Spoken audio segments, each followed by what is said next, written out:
अस्सलाम वालेकुम रहमतुल्लाहि व बरकातुहू। सवाल भेजा है, पूछ रही हैं बहन कि मेरी जो हैज़ की रूटीन है वो 7 दिन है, लेकिन बाज़ औक़ात 9-10 दिन भी हो जाते हैं। तो क्या ये जो ऊपर दिन होते हैं इन दिनों में मैं नमाज पढ़ूंगी?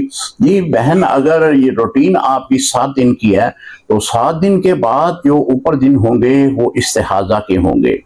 आपने 7 दिन के बाद गुस्ल करना है और फिर आपने जो 8, 9, 10 को भी अगर हैज़ आ रहा है, ब्लीडिंग हो रही है, तो इस सूरत में वो हैज़ नहीं होगा बल्कि वो इस्तिहाज़ा है, आपने नमाज पढ़नी है।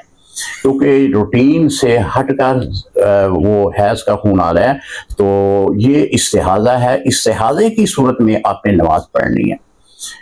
अगर रूटीन आपकी 10 दिन की है तो फिर आप 10 दिन का इंतज़ार करेंगी। अगर 7 दिन की है तो 7 दिन का इंतज़ार करेंगी। जितनी रूटीन है उसके मुताबिक इंतज़ार किया जाएगा।